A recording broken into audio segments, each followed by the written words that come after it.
जुनी इमारत पाडून नवीन इमारत उभारली। नव्या इमारतीमध्ये काय असणार आहेत नवीन सुविधा हे आज आपण पाहणार आहोत। या ठिकाणी डोंगराळ भाग असल्यामुळे शासनाने उपजिल्हा रुग्णालय सुद्धा मंजूर करावं, म्हणजे अनेक प्रकारचे स्पेशालिस्ट या ठिकाणी उपलब्ध होते। चिंचवण ग्रामीण रुग्णालयाच्या नवीन इमारतीचं बांधकाम सुरू करण्यात आलं आहे। या ठिकाणी जुन्या इमारतीमध्येच हे ग्रामीण रुग्णालय सुरू होतं, त्या जागेवरच आता ही नवीन इमारत होत आहे। या नवीन इमारतीच्या निर्मितीसाठी कसा पाठपुरावा करावा लागला, आणखी नवीन सुविधा काय असणार आहेत, तालुक्यातील या पहिल्या ग्रामीण रुग्णालयाची ओळख आणि इतर माहिती डोंगरचा राजा लाईव्हशी बोलताना वैद्यकीय अधीक्षक डॉक्टर करमाळकर यांनी दिली आहे। पाहूया। सदरील बांधकाम हे सुरू होऊन फक्त 1 वर्ष झालेले आणि ते पूर्णत्वास येत आहे। फक्त त्या ठिकाणी लाईट फिटिंग झाली आणि रंगकाम झालं की नवीन रुग्णालय प्रशस्त पद्धतीने बांधले, आधुनिक पद्धतीने बांधले। मोठे ऑपरेशन थिएटर असल्यामुळे, तसेच मोठे डिलिव्हरी रूम असल्यामुळे आणि सर्व प्रकारच्या व्यवस्था, प्रयोगशाळा, ECG, एक्स-रे हे विभाग त्या ठिकाणी चालू होत आहे।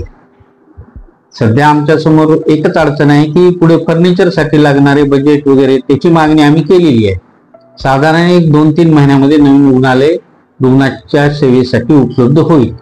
त्याबद्दल खूप चांगलं वाटतंय, कारण की जागा ही प्रशस्त आहे, नदी किनारी आहे, निसर्गरम्य भाग दिसतो सर्व डोंगराळ भागातला। त्यामुळे आणि त्या ठिकाणी वृक्षारोपणही करण्यात येणार आहे। रुग्ण नातेवाईकांना सर्व प्रकारची व्यवस्था त्या ठिकाणी होईल। एप्रिल 24 पासून चालू होतं, साधारण अजून त्या कम्प्लिशनला 1-2 ते 3 महिने लागतील। नव्या इमारतीमध्ये सर्व बालरोग विभाग वेगळा राहील, माता बाल संगोपन विभाग वेगळा, पुरुष विभाग वेगळा आणि स्पेशल रूमही राहणार आहेत त्या ठिकाणी।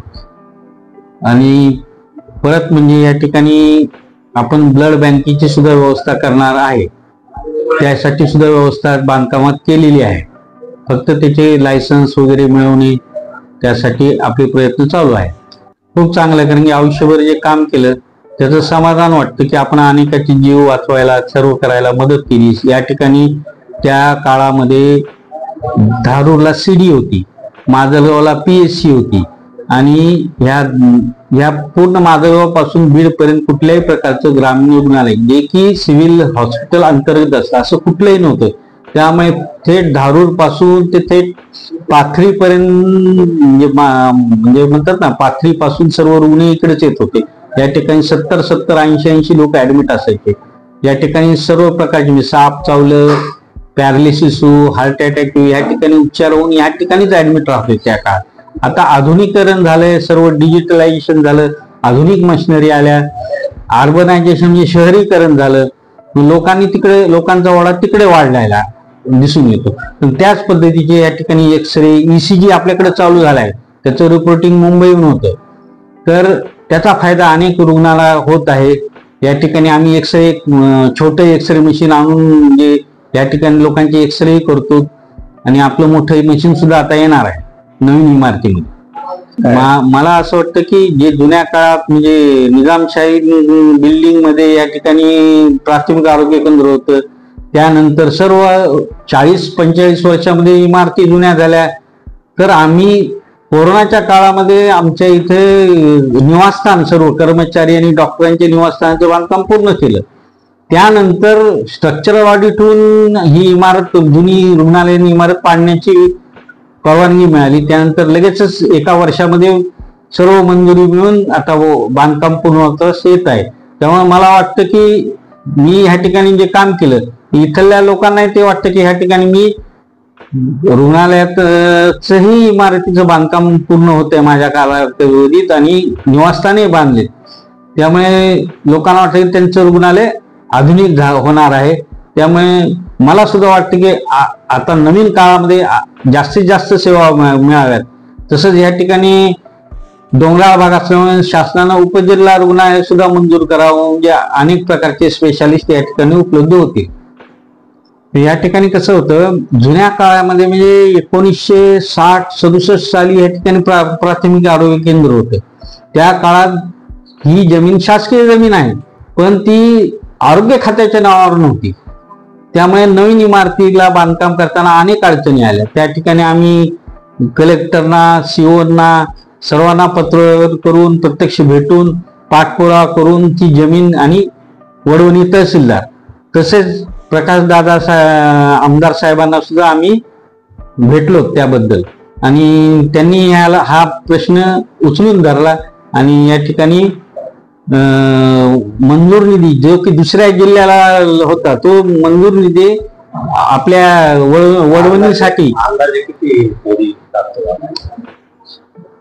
साधारण सांगतो तुम्हाला, समजा टोटल म्हणलं तरी आपल्याकडे 47 कोटीचा या ठिकाणी फक्त रुग्णालयासाठी निधी आलेला होता आणि इकडच्या म्हणजे निवासस्थानासाठी 14 कोटीच्या निधीमधून बांधकाम झाले. या रुग्णालयामध्ये आपण या ठिकाणी सर्व प्रकारचे ऑपरेशन्स म्हणजे अत्याधुनिक मॉड्युलर ओटी या ठिकाणी व्हायला लागलेली आहे आणि ऑपरेशन थिएटर सर्व प्रकारचे ऑपरेशन करण्यासाठी इथे यावं. या ठिकाणी जेवणाची नाश्त्याची सर्व व्यवस्था आहे, त्यामुळे मोफत मिळणार आहे. रुग्णपत्रिका मोफत आहे, ऍडमिशन मोफत आहे, तुमची एक्सरे सर्व प्रकारच्या टेस्ट ह्या मोफत आहे, तुम्हाला एक पैसा सुद्धा खर्च करावा लागणार नाही. त्यामुळे असं काही नाही की काय म्हणतात ना दारिद्र्य रेषेखालींना फ्री उपचार वगैरे, असं काही नाही. 102 आपली जी रुग्णवाहिका आहे ती सुद्धा चांगल्या स्थितीत आहे आणि त्या ठिकाणून आपण म्हणजे काय गरोदर मातांना नेणे, लहान बाळांना 1 वर्षाच्या आतल्या बाळांना आपण मोफत ही रुग्णसेवा म्हणजे रुग्णवाहिका उपलब्ध करून देतो. या ठिकाणी आपण मागे जुन्या ऑपरेशन थिएटरमध्ये एक डॉक्टर थोरात CS साहेब असताना आपण सिझेरियन सुद्धा केलेलं आहे. त्यामुळे या ठिकाणी पुढे चालून आपण ब्लड बँक आणि सिझेरियनची सुद्धा व्यवस्था करणार आहोत.